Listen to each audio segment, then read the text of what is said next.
এই গোটা উম্মতে মুহাম্মাদের ভিতরে সবচাইতে দাম হলো নবীর প্রিয় সাহাবী হযরত আবু বকরের। বলে আবু বকরের কেন এত দাম, কেন এত সম্মান? আল্লাহ বলেন ইন্না আকরামাকুম ইনদাল্লাহি আতকাকুম। আবু বকরের অন্তরের ভিতরে তাকওয়ার গুণ থাকার কারণে হযরতে আবু বকরকে উম্মতে মুহাম্মাদের ভিতরে সবচাইতে দামি বানায়া দিছি। মুসলমান ভাইরা আমার, কেমন দাম আবু বকরের! নবীজি তার বিবি আয়েশা সিদ্দিকা রাদিয়াল্লাহু তাআলা আনহাকে নিয়ে ছাদের উপর বসে গল্প করতেছেন পূর্ণিমার রাত্রে। এমন সময় আম্মাজান আয়েশা সিদ্দিকা রাদিয়াল্লাহু তাআলা আনহা আসমানের দিকে তাকায় অনেকগুলো তারকা দেখলেন আর নবীকে প্রশ্ন করলেন, নবী আমার, এই তারকাগুলো তো গুণে শেষ করা যায় না, আপনি বলেন তো এই তারকা পরিমাণ নেকি কার আমলনামায় আছে? মুসলমান ভাইরা আমার, আল্লাহর নবী মুস্কি হাসি দিলেন আর ডাক দিয়ে বলেন, আয়েশা রে, আসমানের মধ্যে যতগুলো তারকা আছে এই তারকা পরিমাণ নেকি হযরতে ওমরের আমলনামায় আছে। আম্মাজান আয়েশা মুখটা মলিন করে ফেললেন, চোখ দিয়ে পানি পড়ে গেল। ডাক দিয়ে বলে, নবী আমার, আমার বাবা আবু বকর আপনার জন্য এত কিছু করলো, যখন কেউ মুসলমান হয় নাই আপনাকে পাথর মারতো, গালি দিত, আপনাকে পাগল বলে আখ্যায়িত করত, তখন আমার বাবা আবু বকর আপনার হাতটা ধরে ঈমান গ্রহণ করে আপনার পক্ষে এসেছিলেন সর্বপ্রথম। আপনি আমার বাবার নামটা না বলে উমরের নামটা আপনি কেমন করে বললেন? এই কথা বলার পরে আল্লাহর নবী চোখের পানি ছেড়ে দিলেন আর ডাক দিয়ে বলে, এ আয়েশা রে, উমরের তামাম জিন্দেগির নেকি আর যদি সমস্ত উম্মতের সমস্ত নেকিগুলো এক পাল্লায় দেওয়া হয়, আর আবু বকরের পুরা জিন্দেগির নেকি নয় বরং রাতের কিছু অংশের নেকি যদি আর এক পাল্লায় দেওয়া হয়, আবু বকরের নেকির দাম তামাম দুনিয়ার মানুষের চাইতে বেশি ভারী হয়ে যাবে। বলে কেন এত দাম? বলে আবু বকরের ভিতরে তাকওয়া আছে। আবু বকরের ভিতরে কি আছে বলেন তো? তাকওয়া আছে। এজন্য ওই যে মদিনা শরীফের মধ্যে যখন দুর্ভিক্ষ এসে গিয়েছিল, মানুষের ঘরের মধ্যে খাবার নাই, আবু বকরের ঘরের মধ্যে 3 দিন পর্যন্ত চুলায় আগুন জ্বলে না। হযরত আবু বকর ক্ষুধায় ব্যতীত হয়ে যায়। কিতাবের মধ্যে লেখে মসজিদে হেঁটে যাইতে পারে না, পেটের ক্ষুধার কারণে লাঠির মধ্যে ভর দিয়ে দিয়ে মসজিদের মধ্যে গিয়ে নামাজ আদায় করে। মুসলমান ভাইয়েরা আমার, আবু বকর রাদিয়াল্লাহু তাআলা 3 দিনের ক্ষুধা। এমন সময় একজন গোলাম একটু গোশত আর রুটি এনে আবু বকরের সামনে হাজির করেছে। আবু বকর, তোমার পেটের মধ্যে 3 দিনের ক্ষুধা সহ্য করতে পারি নাই, এই যে রুটি দিলাম, এই যে গোশত দিলাম, খেয়ে নেন। হযরত আবু বকর ক্ষুধার্ত থাকার কারণে চিন্তা করে নাই, একটু রুটি ছিঁড়ছে আর একটু গোশত নিয়ে 1 লোকমা খেয়ে ফেলছে, গিলে ফেলছে। খাওয়ার পরে আবু বকর চিন্তা করে, আমার গোলাম যে আমাকে একটু রুটি আর গোশত এনে দিল, কোথায় পাইলো এই গোশত, কোথায় পাইলো এই রুটি, এই রুটির হাকিকত কি, এই গোশতের হাকিকত কি জানা দরকার আছে না নাই? যাদের ভিতর তাকওয়া আছে এরা এটা খবর নিবে, আর যাদের ভিতর তাকওয়া নাই, আমাদের মধ্যে কি নেই? তাকওয়া নাই। এজন্য সুদের টাকা আমরা হাদিয়া মনে করে খাই, ঠিক কিনা বলেন? ঘুষের টাকা হাদিয়া মনে করে খাই, সুদের টাকা ভালো ব্যবসায় লাভ হয়েছে এটা মনে করে খাই। কিন্তু আবু বকর খাবারটা ফিরাইয়া দিলেন আর ডাক দিয়ে বলে, খাদেম, একই করলি, আমার ভিতরে হারাম ঢুকাইয়া দিলি, এই হারাম আমার পেটে রাখতে দিব না। তাকওয়াবান ব্যক্তি হওয়ার কারণে হযরত আবু বকর বমি করার জন্য নিজের আঙ্গুলি গলার মধ্যে আঘাত করা শুরু করলেন, কিন্তু পেটের মধ্যে এত পরিমাণ ক্ষুধা আছে যে বমির ভাব হয় কিন্তু বমি বাইর হয় না। আর আবু বকর সহ্য করতে পারে না, কারণ হারাম খাবার আমার পেটে ঢুকে গেছে, এই খাবার আমাকে বাইর করাই লাগবে। এই জন্য আবু বকর পেট ভরে গলা পর্যন্ত পানি পান করে। পানি পান করার পরে নিজের আঙ্গুলি দিয়ে গলার মধ্যে আঘাত করা শুরু করে। এমন পরিমাণ আঘাত করতেছে, আঘাতের পর আঘাত, এক পর্যায়ে বমি বাইর হয়ে গেছে, কিন্তু গোস্তের টুকরা, রুটির টুকরা বাইর হয় নাই। আবার আঘাত করা শুরু করছে। আঘাতের পর আঘাত করার পরে এক পর্যায়ে মুখ থেকে রক্ত বাইর হয়ে গেছে। এক পর্যায়ে বমি করলো। বমি করার পরে গোস্তের টুকরা বাইর হয়ে আসলো, রুটির টুকরা বাইর হয়ে আসলো। আর আসমানের দিকে তাকাইয়া হযরতে আবু বকর শুকরিয়া আদায় করে, আলহামদুলিল্লাহ, ও আল্লাহ, 3 দিন পর্যন্ত ক্ষুধার্ত থাকতে পারি, হারাম খাবার পেটের মধ্যে রাখি নাই। কথা ঠিক কিনা? মানুষের এই দেহটাকে সুন্দর যদি আপনি করতে চান, একটা সুন্দর পোশাকের দরকার আছে না নাই? সুন্দর পোশাক ছাড়া মানুষের সৌন্দর্য ফুটে ওঠে না। আল্লাহ বলেন, বান্দা, তোমার চেহারাকে সুন্দর করার জন্য যেমন একটা সুন্দর পোশাকের দরকার, ঠিক তেমনি ভাবে তোমার আমলি জিন্দেগিটাকে সুন্দর বানাইতে গেলে তাকওয়া নামক দৌলতের দরকার। কথা ঠিক কিনা? তাকওয়া হলো একটা পোশাক, যেই পোশাকটা মানুষের আমলকে সুন্দর করে। তাকওয়া যদি অসুন্দর হয়, মানুষের আমলি জিন্দেগিটা অসুন্দর হয়। তাকওয়া যদি সেরা ফাটা হয়, মানুষের আমলি জিন্দেগিটাও সেরা ফাটা হয়। তাকওয়া যদি পরিপূর্ণ সুন্দর হয়, আল্লাহ বলেন, বান্দা, এই তাকওয়াকে সুন্দর করেছো, তোমার আমলি জিন্দেগিটা সুন্দর হয়ে গেছে, দুনিয়াটাও তোমার সুন্দর হয়ে গেছে, কবরের জিন্দেগিটাও তোমার সুন্দর হবে, হাসরের দিনও তোমার সুন্দর হবে, ফুলসিরাতের রাস্তাটাও সুন্দর হবে, হাউজে কাউসারটাও তোমার জন্য সহজ হবে, মিজানের পাল্লাটাও, নেকির পাল্লা তোমার ভারী হবে, জান্নাতটাও তোমার সুন্দর হবে। বলে তার কারণ কি? আল্লাহ বলেন, বান্দা, আমলি জিন্দেগিটা তুমি যেহেতু সুন্দর করতে পেরেছো, তোমার আর কোন ওয়ালা খাউফুন আলাইহিম ওয়ালা হুম ইয়াহজানুন, বান্দা, দুনিয়াতেও কোনো তোমার চিন্তা নাই, আখিরাতেও তোমার কোনো ভয় নাই। কথা ঠিক কিনা?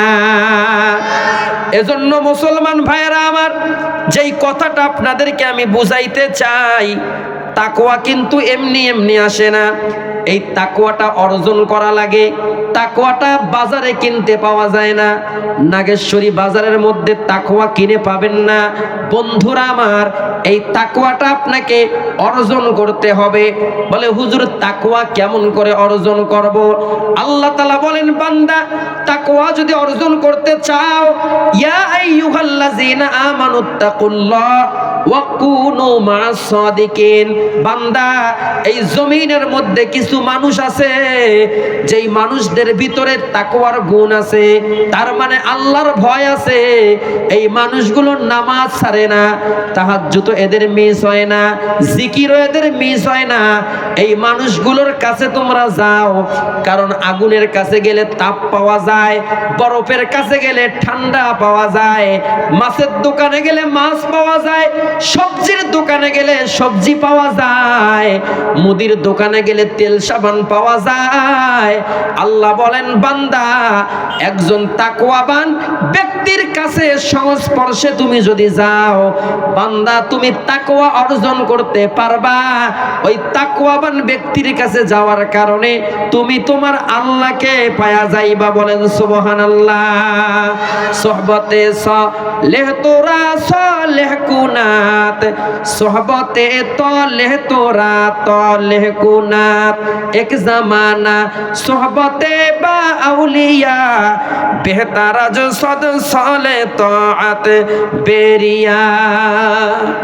তাকওয়া অর্জন করো, উপর তাকওয়া অর্জন করো। এটা এমনিতে আসবে না। মাইকম্যানটা কোথায় গেল? একজনও নাই, সবাই গেছে একসাথে। তাকওয়ার গুণ অর্জন করো। যাদের ভিতরে তাকওয়া আছে, এদেরকে যাদের ভিতর তাকওয়া আছে, ভাই এই একটা নয়েজটা কমান, হ্যাঁ ইকো দেন।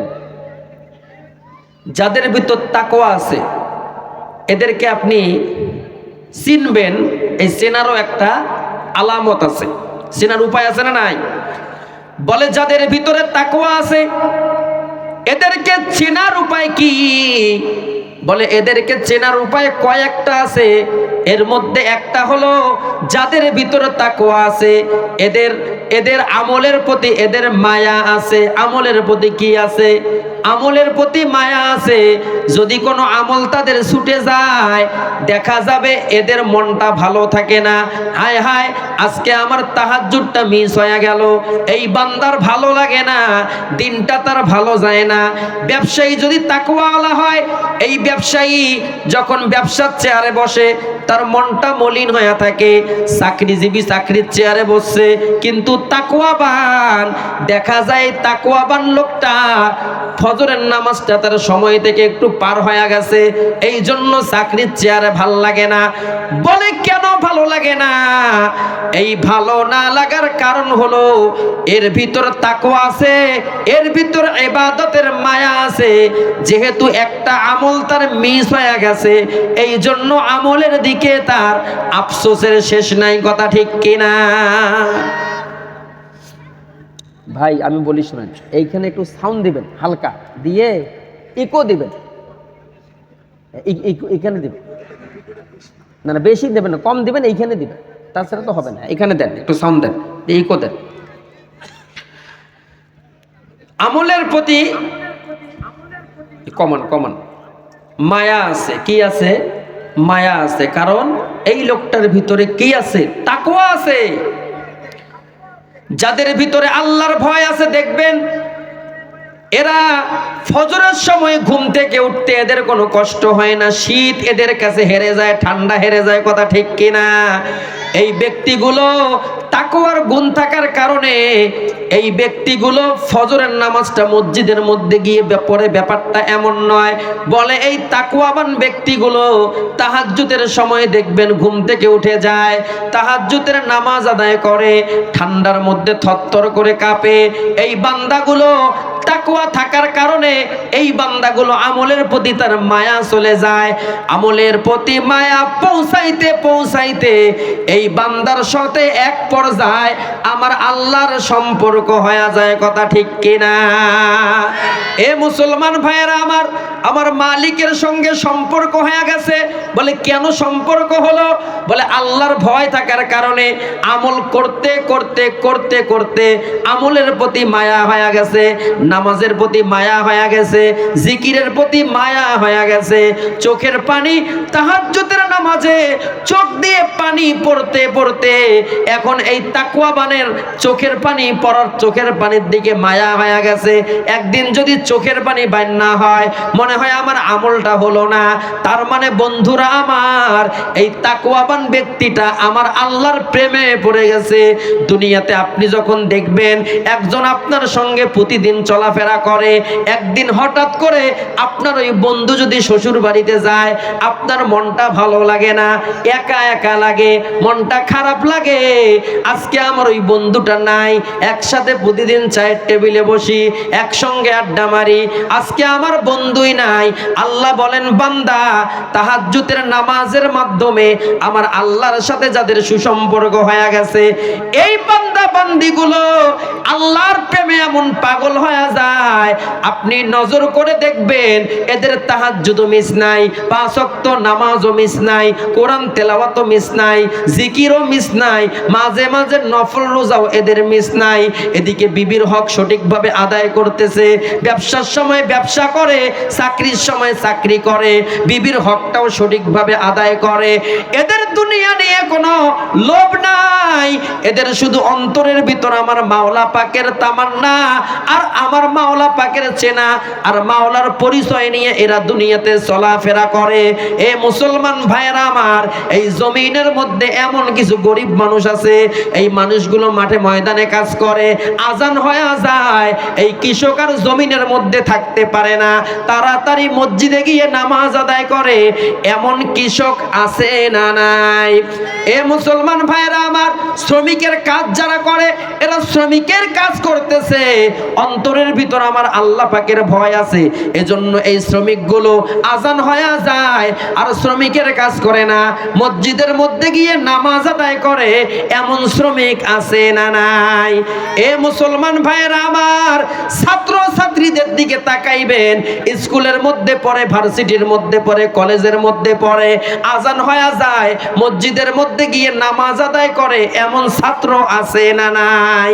এ মুসলমান ভাইরা আমার, কেন ও কৃষক তুমি কৃষি কাজ করো, নামাজ কেন পড়ো? ও ছাত্র পড়ার টাইমে পড়ো, আজান হলে কেন মসজিদের মধ্যে দৌড়াও? এদের ভিতরে তাকওয়ার গুণ থাকার কারণে, আল্লাহর ভয় থাকার কারণে এরা নামাজ আদায় করতে করতে নামাজের সাথে এদের একটা মুহাব্বত হয়ে গেছে, রোজার সাথে এদের মুহাব্বত হয়ে গেছে, তাহাজ্জুদের সাথে এদের একটা মুহাব্বত হয়ে গেছে। এ মুসলমান, জিকিরের সাথে এদের একটা মুহাব্বত হয়ে গেছে। আল্লাহকে পাওয়ার তামান্না নিয়ে দুনিয়াতে চলতেছে, চলতে চলতে চলতে চলতে এরা এক পর্যায়ে আমার আল্লাহকে পায়া গেছে। কথা ঠিক কিনা? এ মুসলমান ভাইয়েরা আমার, যাদের ভিতরে আল্লাহ পাওয়ার তামান্না আছে এরা ওয়াজ মাহফিলের মধ্যেও যাইতেও মিস করে না, ওয়াজের মধ্যে যায় আমার আল্লাহকে পাওয়ার জন্য যায়, ওয়াজের মধ্যে গিয়ে চোখের পানি ছেড়ে কান্দে, আল্লাহ এই ওয়াজের মধ্যে আছি, তোমার পরিচয় না নিয়ে যাব না। এরা মাঝে মাঝে মসজিদের মধ্যে গিয়ে তাবলীগের মধ্যে সময় দেয়, ও আল্লাহ তোমার রাস্তায় বাইর হইছি, তোমার পরিচয় না নিয়ে আমি বাড়ি যাব না। এই বান্দা বান্দিগুলো দেখবেন এরা চরমনের মাহফিলের মধ্যে যায়, 3 দিন পর্যন্ত ওই চরমনের মাহফিলের মধ্যে থাকে, যাওয়ার সময় চোখের পানি ছেড়ে হাউমাউ করে কান্দে, আল্লাহ 3 দিন পর্যন্ত আসছি তোমাকে পাওয়ার জন্য, আজকে তোমাকে না নিয়ে বাড়ি যাব না। কথা ঠিক কিনা? এ মুসলমান ভাইয়েরা আমার, এদের সামনে জিকিরের বয়ান করলে ঠিক থাকতে পারে না, ছটফট করা শুরু করে, শরীরের রক্তগুলো টকবক করা শুরু করে, আমরা তাদেরকে পাগল বলে আখ্যায়িত করি। এ মুসলমান ভাইরা আমার, মা মরলেও তো এরা কান্দে না, সন্তান মারা গেলেও কান্না করে না, এই পাগল বান্দাগুলো চরমনের ময়দানের মধ্যে গিয়ে কেন কাঁদে? না না, তোমরা যারা অভিনয় বলো, পাগল বলো, আল্লাহ বলেন বান্দা এরা দুনিয়ার কোনো পাগল না, এরা আমার মাওলার পাগল। কথা ঠিক কিনা? এই বান্দা বান্দিগুলো রিকশা চালায়, রিকশা চালাইতেছে, রিকশার পেডেলটা মারতেছে আর লা ইলাহা ইল্লাল্লাহ, আর একটা পেডেল মারে লা ইলাহা ইল্লাল্লাহ, আর একটা পেডেল মারে লা ইলাহা ইল্লাল্লাহ। এরা উঠতে বসতে চলতে ফিরতে আমার মাওলা পাকের জিকিরে মশগুল থাকে। কথা ঠিক কিনা?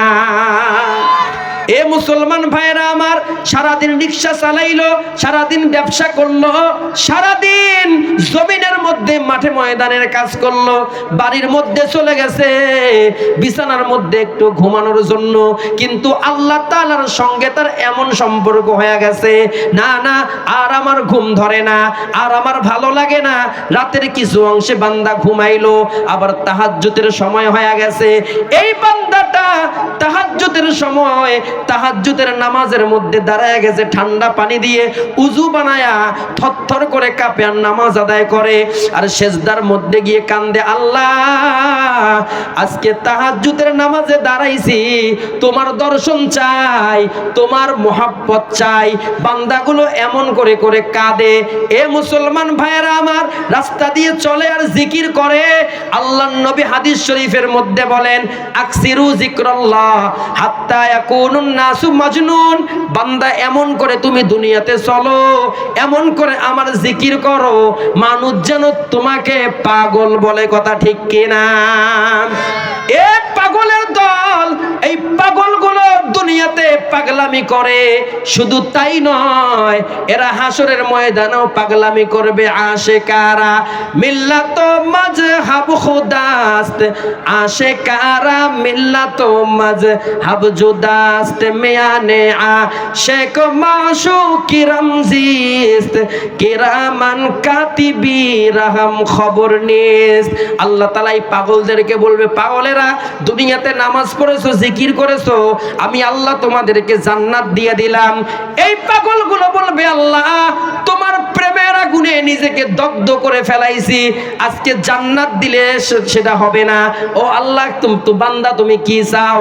এই পাগলগুলো বলবে, আল্লাহ তোমার মহব্বত চাই, রব্বি আরিনি, ও আল্লাহ তোমাকে একবার দেখতে চাই।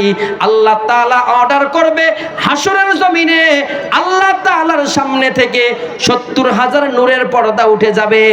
আল্লাহর এই আশিকগুলো আমার আল্লাহর দিকে তাকায়া থাকবে, আর আল্লাহ তার আশিক বান্দাদের দিকে তাকায়া থাকবে। সেদিন হবে ফাইনাল প্রেমের খেলা।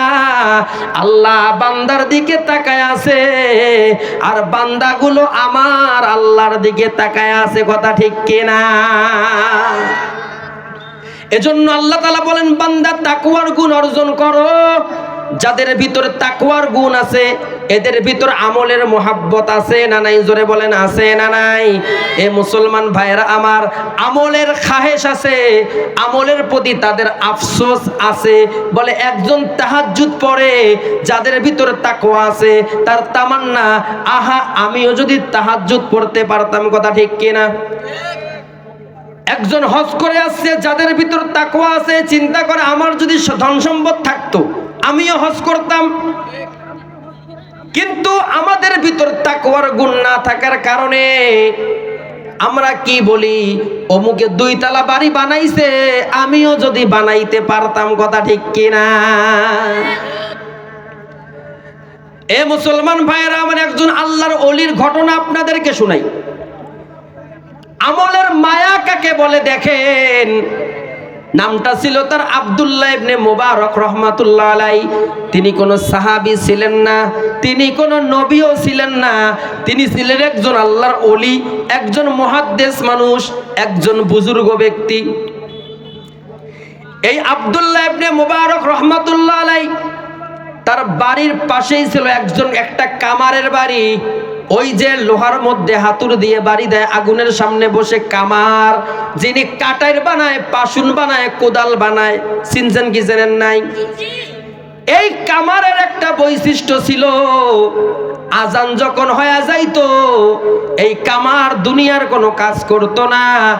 দুনিয়ার কাজের চাইতে আল্লাহর আজানটাকে বড় মনে করে এই কামার আল্লাহর আজানটাকে প্রাধান্য দেওয়ার জন্য কামার মসজিদের মধ্যে চলে যাইতো। বলেন সুবহানাল্লাহ। আল্লাহ বলেন, ইজা নুদিয়া লিস-সালাতি মিন ইয়াউমিল জুমআ ফাসআউ ইলা যিকরিল্লাহি ওয়া যারুল বাই'আ। মসজিদে যখন আজান হয়ে যাবে, ব্যবসায়ী ব্যবসার চেয়ারে থাকতে পারবে না, দোকানদারি দোকান খোলা রাখতে পারবে না, চাকরিজীবী চাকরির চেয়ারে থাকতে পারবে না, কৃষকেরা মাঠে ময়দানে থাকতে পারবে না, শ্রমিকেরা বাজারে ঘাটে থাকতে পারবে না। দুনিয়ার কাজের চাইতে নামাজটাকে বড় মনে করে নামাজ পড়ার জন্য মসজিদে চলে যাবে। কথা ঠিক কিনা? এরপরে আল্লাহ বলেন, ফাইজা কুদিয়াতিস সালাতু ফান্তাশিরু ফিল আরদ। নামাজ যখন হয়ে যাবে আর মসজিদে থাকা যাবে না, দুনিয়ার কাজ করার জন্য দুনিয়াতে নেমে আসা লাগবে। কথা ঠিক কিনা? কামার নামাজ পড়ার জন্য মসজিদে যায়। আর আব্দুল্লাহ ইবনে মুবারক রহমাতুল্লাহ আলাইহি মুহাদ্দিস মানুষ, হাদিসের দরস দেয়। কিন্তু এই কামারের ভাগ্যটা হলো এমন, এই কামার বৃদ্ধ হয়ে গেছে। গরমের দিনে সূর্যের তাপে আগুনের কাছে বসে কামারের কাজ করতে পারে না, আগুনের কাছে বসে কামারের কাজ করতে পারে না।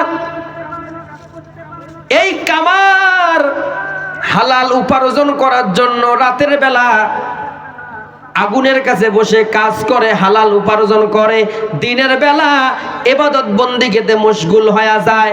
আর আব্দুল্লাহ ইবনে মুবারক রাহমাতুল্লাহ আলাইহি দিনের বেলা হাদিসের দরজ দেয়, আর রাতের বেলা তার ছাদের উপর দাঁড়ায় সারা রাত নামাজ আদায় করে। আর কামার সারা রাত কি করে? কামারের কাজ করে। কিন্তু ওই যে আব্দুল্লাহ ইবনে মুবারক রাহমাতুল্লাহ আলাইহি রাত্রিবেলা যে তার ছাদের উপর উঠে নামাজ আদায় করে, এই দৃশ্যটা কামার সহ্য হয় না। এই দৃশ্যটা কামার দেখে আর চোখের পানি ফেলায় কান্দে, আল্লাহকে বলে, আল্লাহ গো, তুমি আমাকে কামার বানাইছো, তাতে আমার কোনো আফসোস নাই। যদি আব্দুল্লাহ ইবনে মুবারকের মতো আমাকে দিনের বেলা কাজ করার একটু ক্ষমতা দান করতা, আমিও দিনের বেলা কাজ করতাম, রাতের বেলা নামাজ আদায় করতাম। এই আফসোস করে আর কামার কান্দে। কয়েকদিন পরে কামার দুনিয়া হতে বিদায় হয়ে যায়। আব্দুল্লাহ ইবনে মুবারক রাহমাতুল্লাহ আলাইহি দুনিয়া হতে বিদায় হয়ে যায়। কিন্তু কয়েকদিন পরে আব্দুল্লাহ ইবনে মুবারক রাহমাতুল্লাহ আলাইহি ওই এলাকার একজন বুজুর্গ ব্যক্তি ছিল, বেঁচে ছিল, স্বপ্নের মাধ্যমে তার সঙ্গে দেখা হয়ে যায়। বুজুর্গ ব্যক্তি তাকায়া দেখে আব্দুল্লাহ ইবনে মুবারক জান্নাতের বাগানের মধ্যে হাঁটতেছে। বলেন সুবহানাল্লাহ। বুজুর্গ ব্যক্তি ডাক দিয়ে বলে, ও আব্দুল্লাহ ইবনে মুবারক, যেমন আমল করেছো আল্লাহ তাআলা কি তেমন জান্নাত তোমাকে দান করেছে? আব্দুল্লাহ ইবনে মুবারক জান্নাতের ভিতরে চোখের পানি ছেড়ে দিয়ে কান্না শুরু করে দিছে। আর বুজুর্গ ব্যক্তিকে ডাক দিয়ে বলে, ও বুজুর্গ, আল্লাহ আমাকে জান্নাত দিছে, এটা সত্য, তবে জান্নাতের মধ্যে আমার একটা আফসোস আছে, আমার চাইতে বড় জান্নাতটা আল্লাহ আমার বাড়ির পাশে কামার, ওই কামারকে আরো বড় জান্নাত দান করেছে। দেখছেন, জান্নাতের মধ্যে আফসোস, জান্নাতে কি আছে? আফসোস আছে। আমরাও যখন জান্নাতে যাব তখন আমাদের আফসোস হবে যে আর একটু যদি ইবাদত করতাম তা ওই লোকের মতো আমার জান্নাতটা হইতো। কথা ঠিক কিনা? এবার ওই ব্যক্তি, আর বুজুর্গ ব্যক্তি বলে, রাত্রিবেলা ঘুম আমার ভেঙে গেল, আর রাত্রিবেলা আমি ঘুমাইতে পারি নাই। ফজরের নামাজ পড়ে আর দেরি করি নাই, দৌড় দিয়ে কামারের বাড়ির মধ্যে গিয়ে নক করেছি, সালাম দিয়েছি। ভিতর থেকে ওয়ালাইকুম আসসালাম। কে? বলে, আমি হলাম এলাকার একজন বুজুর্গ। আপনি কে? বলে, আমি হলাম কামারের বিবি। বলে, এ কামারের বিবি, তোমার সঙ্গে দুইটা কথা বলার জন্য আমি এসেছি। বলে, কি কথা বলো? ডাক দিয়ে বলে, কামারের বিবি, তোমার স্বামী কি এমন আমল করেছে যে আমলের কারণে আমার আল্লাহ তাআলা আব্দুল্লাহ ইবনে মুবারক এত বড় আল্লাহর ওলির চাইতে তোমার স্বামীকে আমার আল্লাহ তাআলা জান্নাত দিয়ে দিছে। এবার কামারের বিবি চোখের পানি ছেড়ে দিছে আর ডাক দিয়ে বলে, ওগো আল্লাহর ওলি, তেমন কোন আমলের কথা আমার জানা নাই, আমার স্বামীর দুইটা বিশেষ আমলের কথা আমি জানি। বলে, কি সেই আমলের কথা বলো? বলে, আমার স্বামীর দুইটা আমল হলো, এক নাম্বার আমল হলো আমার স্বামী কামারের কাজ করত, যদি কাজ করত তাহলে আমাদের চুলায় আগুন জ্বলতো, আর যদি কাজ না করত আমাদের চুলার মধ্যে আগুন জ্বলতো না। কিন্তু আমার স্বামী, ভাই মাইক ইলে হইলো, এটা কি করতেছেন আপনি? সাউন্ড বারবার গিয়ে আপনি ইকো কমে দেন, রিভার্ব কমে দেন, সাউন্ডটা বাড়ান। এখানে তো কোনো সাউন্ড নাই, আপনি কান বাজান।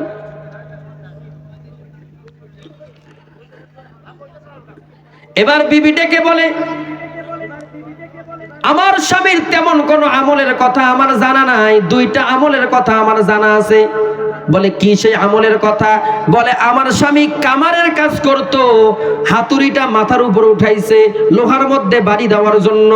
এমন সময় মসজিদের মধ্যে যখন আজান হয়ে যাইতো, আমার স্বামী ওই হাতুড়িটা আর লোহার মধ্যে দেয় নাই, পিছন দিক দিয়ে ফালায়া দিয়েছে, আর আসমানের দিকে তাকাইয়া আল্লাহকে বলতো, আল্লাহ আজান হয়ে গেছে আর আমি হাতুড়িটা আমি লোহার মধ্যে দেই নাই, আমি দুনিয়ার দুনিয়ার কোনো কাজ করি নাই।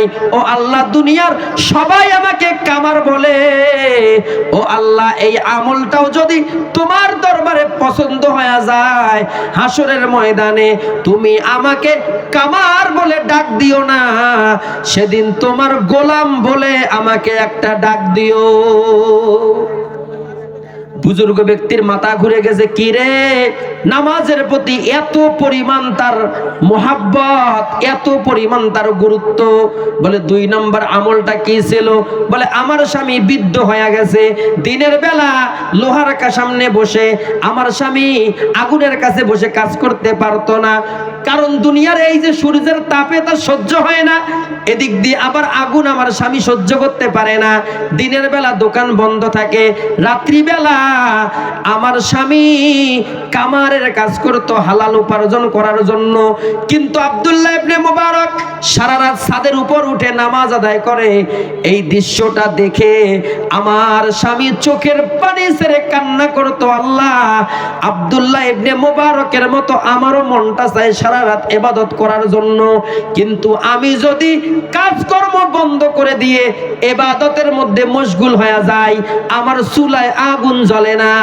এই জন্য আল্লাহ, এতটুকু সামর্থ্য যদি আমাকে দিতা, আমিও দিনের বেলা কাজ করতাম, রাত্রি বেলা তোমার অলির মতো সারা রাত নামাজ আদায় করতাম। এই আফসোস করে আর কান্দে। এই যে আল্লাহর বুজুর্গ ব্যক্তিরা আর বুঝতে বাকি নাই যে এই 2টা আমলেই আল্লাহর দরবারে এত পরিমাণ পছন্দ হয়ে গেছে যে একজন আল্লাহর অলির চাইতে কামারকে আল্লাহ তাআলা জান্নাত দিয়ে দিয়েছে। জোরে বলেন সুবহানাল্লাহ। তাহলে এই যে এই আফসোসটা, এটা আসবে তাকওয়ার মাধ্যমে। কিসের মাধ্যমে বলেন তো? তাকওয়ার মাধ্যমে আসবে।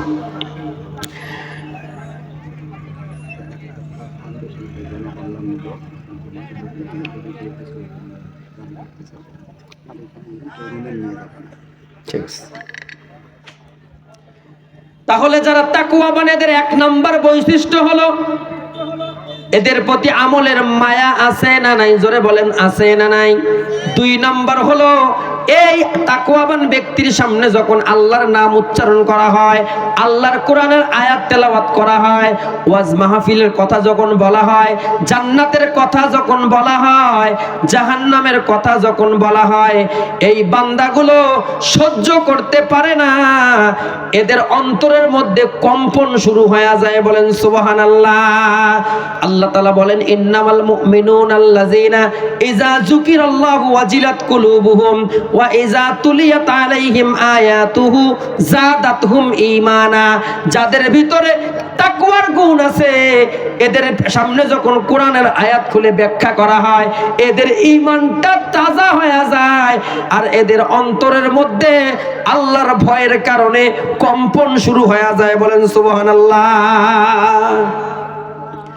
এজন্য হযরত আলী রাদিয়াল্লাহু তাআলা আনহুকে প্রশ্ন করলেন, আলী, তাকওয়া কি জিনিস? হযরতে আলী বললেন, নবীর সাহাবীরা, আল্লাহকে শুধু ভয় করার নাম তাকওয়া নয়, বরং তাকওয়া হলো 4 জিনিসের নাম। বলেন তো, তাকওয়া কয় জিনিসের নাম? আরো জোরে বলেন, কয় জিনিসের নাম? তাকওয়া হলো 4 জিনিসের নাম। বলে 1 নম্বর কি? হযরত আলী বলেন, আল খাউফু বিল জালিল। আল্লাহর উপস্থিতির ভয়ের নাম হলো তাকওয়া। বলে আল্লাহর উপস্থিতির ভয় এটা কেমন? বলে, বান্দা, আমরা তো অনেক সময় গুনার কাজ করি, ঘরের দরজা বন্ধ করে দিয়ে গুনার কাজ করি, গোপনে গোপনে গুনার কাজ করি। যাদের ভিতরে আমার মাওলা পাকের ভয় আছে, যাদের ভিতরে তাকওয়ার গুণ আছে, এদের তামান্নাটা এমন, আমি রাতের অন্ধকারেও যদি অন্যায় করি, আমি যদি ঘরের দরজা বন্ধ করেও অন্যায় করি, জমিনের মধ্যে গর্ত খনন করে এই গর্তের নিচে গিয়েও যদি আমি অন্যায় করে ফেলি, এই তাকওয়াবান ব্যক্তিদের তামান্নাটা এমন, আমি যদি ল্যাপের নিচেও একটা অন্যায় কাজ করি, দুনিয়ার কেউ দেখবে না, আমার আল্লাহর চোখ থেকে রেহাই পাওয়া যাবে না। কথা ঠিক কিনা? এ বন্ধুরা আমার, দুনিয়ার কেউ যদি না দেখে, আমার আল্লাহ দেখে কি দেখে না? এ জোরে বলেন, দেখে কি দেখে না? এই যে আল্লাহর উপস্থিতির ভয়, এই ভয়টার নাম হলো তাকওয়া। যাদের ভিতরে আল্লাহর এই উপস্থিতির এই ভয়টা আছে, এদের দ্বারা কখনো গুনাহ হবে না। কথা ঠিক কিনা বলেন? এজন্য হযরতে উম্মতে মুহাম্মাদের ভিতরে আমাদের নবীর যতগুলো উম্মত আছে, এই সকল উম্মতের ভিতরে সবচাইতে দাম বেশি কার? হযরতে আবু বকর রাদিয়াল্লাহু তাআলার কথা ঠিক কিনা? আবু বকরের চাইতে দামি কোনো মানুষ উম্মতে মুহাম্মাদের ভিতরে আসেও নাই আর আসবেও না। এই গোটা উম্মতে মুহাম্মাদের ভিতরে সবচাইতে দাম হলো নবীর প্রিয় সাহাবী হযরতে আবু বকরের। বলে আবু বকরের কেন এত দাম, কেন এত সম্মান? আল্লাহ বলেন ইন্না আকরামাকুম ইনদাল্লাহি আতকাকুম। আবু বকরের অন্তরের ভিতরে তাকওয়ার গুণ থাকার কারণে হযরতে আবু বকরকে উম্মতে মুহাম্মাদের ভিতরে সবচাইতে দামি বানায়া দিছি। মুসলমান ভাইরা আমার, কেমন দাম আবু বকরের! নবীজি তার বিবি আয়েশা সিদ্দিকা রাদিয়াল্লাহু তাআলা আনহাকে নিয়ে ছাদের উপর বসে গল্প করতেছেন পূর্ণিমার রাত্রে। এমন সময় আম্মাজান আয়েশা সিদ্দিকা রাদিয়াল্লাহু তাআলা আনহা আসমানের দিকে তাকায় অনেকগুলো তারকা দেখলেন আর নবীকে প্রশ্ন করলেন, নবী আমার, এই তারকাগুলো তো গুণে শেষ করা যায় না, আপনি বলেন তো এই তারকা পরিমাণ নেকি কার আমলনামায় আছে? মুসলমান ভাইরা আমার, আল্লাহর নবী মুস্কি হাসি দিলেন আর ডাক দিয়ে বলেন, আয়েশা রে, আসমানের মধ্যে যতগুলো তারকা আছে এই তারকা পরিমাণ নেকি হযরতে ওমরের আমলনামায় আছে। আম্মাজান আয়েশা মুখটা মলিন করে ফেললেন, চোখ দিয়ে পানি পড়ে গেল। ডাক দিয়ে বলে, নবী আমার, আমার বাবা আবু বকর আপনার জন্য এত কিছু করলো, যখন কেউ মুসলমান হয় নাই আপনাকে পাথর মারতো, গালি দিত, আপনাকে পাগল বলে আখ্যায়িত করত, তখন আমার বাবা আবু বকর আপনার হাতটা ধরে ঈমান গ্রহণ করে আপনার পক্ষে এসেছিলেন সর্বপ্রথম। আপনি আমার বাবার নামটা না বলে উমরের নামটা আপনি কেমন করে বললেন? এই কথা বলার পরে আল্লাহর নবী চোখের পানি ছেড়ে দিলেন আর ডাক দিয়ে বলে, এ আয়েশা রে, উমরের তামাম জিন্দেগির নেকি আর যদি সমস্ত উম্মতের সমস্ত নেকিগুলো এক পাল্লায় দেওয়া হয়, আর আবু বকরের পুরা জিন্দেগির নেকি নয়, বরং রাতের কিছু অংশের নেকি যদি আর এক পাল্লায় দেওয়া হয়, আবু বকরের নেকির দাম তামাম দুনিয়ার মানুষের চাইতে বেশি ভারী হয়ে যাবে। বলে কেন এত দাম? বলে আবু বকরের ভিতরে তাকওয়া আছে। আবু বকরের ভিতরে কি আছে বলেন তো? তাকওয়া আছে। এজন্য ওই যে মদিনা শরীফের মধ্যে যখন দুর্ভিক্ষ এসে গিয়েছিল, মানুষের ঘরের মধ্যে খাবার নাই, আবু বকরের ঘরের মধ্যে 3 দিন পর্যন্ত চুলায় আগুন জ্বলে না। হযরত আবু বকর ক্ষুধায় ব্যতীত হয়ে যায়। কিতাবের মধ্যে লেখে মসজিদে হেঁটে যাইতে পারে না, পেটের ক্ষুধার কারণে লাঠির মধ্যে ভর দিয়ে দিয়ে মসজিদের মধ্যে গিয়ে নামাজ আদায় করে। মুসলমান ভাইয়েরা আমার, আবু বকর রাদিয়াল্লাহু তাআলা 3 দিনের ক্ষুধা। এমন সময় একজন গোলাম একটু গোশত আর রুটি এনে আবু বকরের সামনে হাজির করেছে। আবু বকর, তোমার পেটের মধ্যে 3 দিনের ক্ষুধা সহ্য করতে পারি নাই, এই যে রুটি দিলাম, এই যে গোশত দিলাম, খেয়ে নেন। হযরত আবু বকর ক্ষুধার্ত থাকার কারণে চিন্তা করে নাই, একটু রুটি ছিঁড়ছে আর একটু গোশত নিয়ে 1 লোকমা খেয়ে ফেলছে, গিলে ফেলছে। খাওয়ার পরে আবু বকর চিন্তা করে, আমার গোলাম যে আমাকে একটু রুটি আর গোশত এনে দিল, কোথায় পাইলো এই গোশত, কোথায় পাইলো এই রুটি, এই রুটির হাকিকত কি, এই গোশতের হাকিকত কি জানা দরকার আছে না নাই? যাদের ভিতর তাকওয়া আছে এরা এটা খবর নিবে, আর যাদের ভিতর তাকওয়া নাই, আমাদের মধ্যে কি নেই? তাকওয়া নাই। এজন্য সুদের টাকা আমরা হাদিয়া মনে করে খাই, ঠিক কিনা বলেন? ঘুষের টাকা হাদিয়া মনে করে খাই। সুদের টাকা ভালো ব্যবসায় লাভ হয়েছে এটা মনে করে খায়। কিন্তু আবু বকর খাবারটা ফিরাইয়া দিলেন আর ডাক দিয়ে বলে, খাদেম একই করলি, আমার ভিতরে হারাম ঢুকাইয়া দিলি, এই হারাম আমার পেটে রাখতে দিব না। তাকওয়াবান ব্যক্তি হওয়ার কারণে হযরত আবু বকর বমি করার জন্য নিজের আঙ্গুলি গলার মধ্যে আঘাত করা শুরু করলেন। কিন্তু পেটের মধ্যে এত পরিমাণ ক্ষুধা আছে যে বমির ভাব হয় কিন্তু বমি বাইর হয় না। আর আবু বকর সহ্য করতে পারে না, কারণ হারাম খাবার আমার পেটে ঢুকে গেছে, এই খাবার আমাকে বাইর করাই লাগবে। এই জন্য আবু বকর পেট ভরে গলা পর্যন্ত পানি পান করে। পানি পান করার পরে নিজের আঙ্গুলি দিয়ে গলার মধ্যে আঘাত করা শুরু করে। এমন পরিমাণ আঘাত করতেছে, আঘাতের পর আঘাত, এক পর্যায়ে বমি বাইর হয়ে গেছে, কিন্তু গোস্তের টুকরা রুটির টুকরা বাইর হয় নাই। আবার আঘাত করা শুরু করছে, আঘাতের পর আঘাত করার পরে এক পর্যায়ে মুখ থেকে রক্ত বাইর হয়ে গেছে। এক পর্যায়ে বমি করলো, বমি করার পরে গোস্তের টুকরা বাইর হয়ে আসলো, রুটির টুকরা বাইর হয়ে আসলো। আর আসমানের দিকে তাকাইয়া হযরতে আবু বকর শুকরিয়া আদায় করে, আলহামদুলিল্লাহ, ও আল্লাহ, 3 দিন পর্যন্ত ক্ষুধার্ত থাকতে পারি, হারাম খাবার পেটের মধ্যে রাখি নাই। কথা ঠিক কিনা? এটাই হলো যারা তাকওয়াবান, এদের ভিতরে এটাই হলো বৈশিষ্ট্য যে আমার পেটে আমি রুটিটা হারাম থাকার কারণে রাখি নাই। খাদেম ডাক দিয়ে বলে, আমি খাবার আপনাকে দিলাম, আপনি বমি করে কেন ফালাইয়া দিলেন? হযরত আবু বকর ডাক দিয়ে বলে, এ আমার খাদেম, এই রুটিটা তুমি কোথায় পেয়েছো একটু ব্যাখ্যা দাও।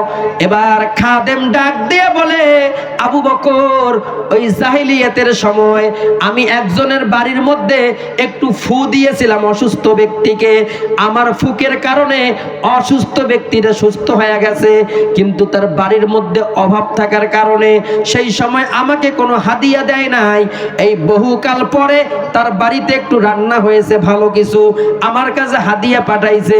আবু বকর ডাক দিয়ে বলে, গোলাম, জাহেলিয়াতের যুগে তুমি তো মুসলমান ছিলা না, তুমি তো কাফের ছিলা। বলে, হ্যাঁ আমি কাফের ছিলাম। বলে, তখন তুমি তো আল্লাহর নাম নিয়ে ফু দাও নাই? বলে, না না, আল্লাহর নাম নিয়ে ফু দেই নাই, আমি লাত উজ্জার নাম নিয়ে ফু দিয়েছি। হযরত আবু বকর ডাক দিয়ে বলে, গোলাম, আল্লাহর নাম বাদ দিয়ে লাত উজ্জার নাম নিয়ে তুমি অসুস্থ রোগীকে সুস্থ করলা, আর ওই হারাম খাবারটা তুমি আমাকে খাওয়াইছো, আমি সহ্য করতে পারি নাই, বমি করে ফালায়া দিয়েছি। কথা ঠিক কিনা? এগুলো হলো তাকওয়ার গুণ, তাকওয়ার পাওয়ার। যখন আপনার ভিতরে তাকওয়া ঢুকে যাবে, দুনিয়ার কোনো হারাম আপনাকে স্পর্শ করতে পারবে না। কথা ঠিক কিনা বলে? এজন্য হযরত আলী বলেন, আল খাউফু বিল জালিল, তাকওয়া হলো আল্লাহর উপস্থিতির ভয়ের নাম হলো তাকওয়া। 2 নাম্বার হযরত আলী বলেন, ওয়াল আমালু বিত তানজিল, কোরআন অনুযায়ী, আল্লাহর বিধান অনুযায়ী নিজের জীবনকে পরিচালনা করার নাম হলো তাকওয়া। বলেন সুবহানাল্লাহ। আপনি নিজের মন মতো চলতে পারবেন না। কোরআনে যা বলেছে, নবীজি যা বলেছে, হাদিস শরীফ, এইভাবে আপনার জীবনকে গ্রহণ করা লাগবে, তবেই আপনি মুত্তাকি হতে পারবেন, তবেই আপনি তাকওয়াবান হতে পারবেন। কথা ঠিক কিনা বলেন? নিজের ব্যক্তিগত জীবনকে কোরআনকে ঢুকাইতে হবে, নবীর আদর্শ দিয়ে মাথার তালু থেকে পায়ের তালু পর্যন্ত নবীর আদর্শ দিয়ে সাজাইতে হবে। এইটার নাম হলো তাকওয়া। এ মুসলমান ভাইরা আমার, নিজের পরিবারটাকে কোরআন দিয়ে সাজাইতে হবে। তুমি নামাজ আদায় করো, মসজিদের মধ্যে গিয়ে হজ মসজিদে নামাজ আদায় করো, মসজিদে গিয়ে বক্তব্য ছাড়ো, বড় বড় তালিম করো।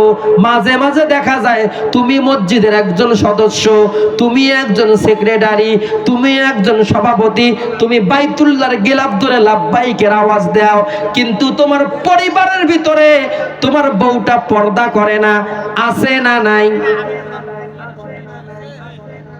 তোমার মেয়েটা পর্দা করে না। আল্লাহ বলেন, বান্দারে, কোরআনটা যদি পরিবারের ভিতরে তুমি যদি ঢুকাইতে না পারো, ও হাজী সাহেব, ও নামাজি, এই নামাজ পড়ে, এই হজ করে জান্নাত যাইতে পারবা না।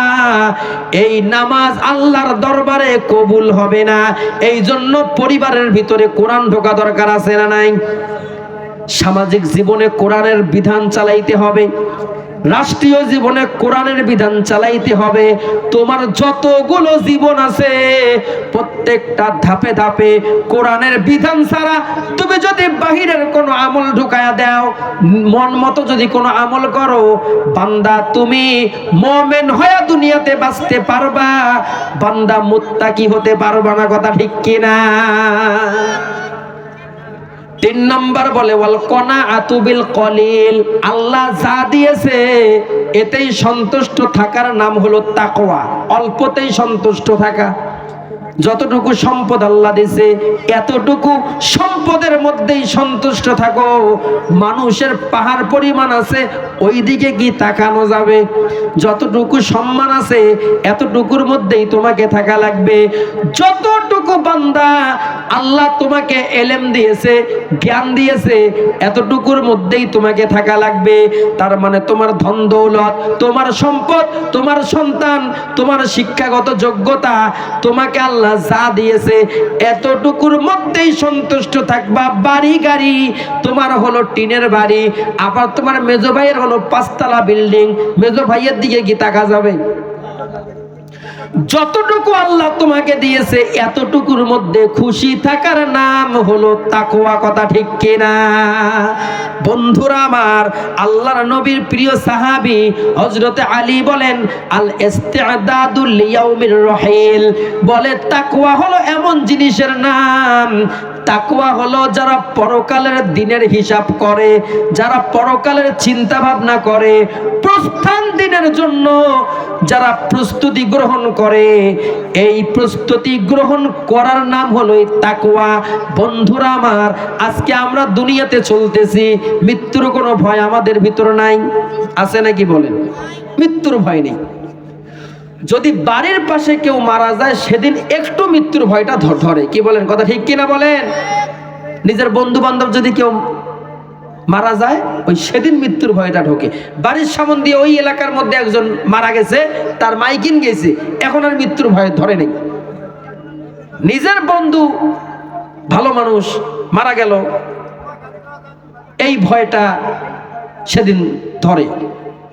তার মানে মুসলমান ভাইয়েরা আমার, যাদের ভিতরে মৃত্যুর জন্য প্রস্তুতি গ্রহণ করতে পারে, কারণ আল্লাহ তাআলা বলেন বান্দা বিদেশের মধ্যে থাকো, দেশের জন্য প্রস্তুতি গ্রহণ করো। দেশে আমার একটা বাড়ি বানা লাগবে, একটা আমার গাড়ি কেনা লাগবে, একটা বক্স খাট বানাইতে হবে, একটা সোফা সেট, একটা ওয়ার্ড্রোব, ড্রেসিং টেবিল। বিদেশ থেকে তুমি দেশের জন্য প্রস্তুতি গ্রহণ করো। আল্লাহ বলেন বান্দা, কারণ তুমি বিদেশের মাটিতে সারা জীবন থাকবা না, কয়েকটা দিন বিদেশের মাটিতে থাকার জন্য দেশের যাওয়া লাগবে, মৃত্যু পর্যন্ত দেশে বসবাস করা লাগবে, আমার সন্তানটার একটা বাড়ি লাগবে, এজন্য তুমি দেশের জন্য প্রস্তুতি নিলা। আমার আল্লাহ বলেন বান্দা, দুনিয়াটা হলো তোমাদের জন্য বিদেশ, দুনিয়াটা আমাদের জন্য কি? বিদেশ। আমাদের আসল বাড়ি হলো কবর। এই বিদেশ থেকে কবরের জন্য প্রস্তুতি নেওয়া দরকার আছে না নাই?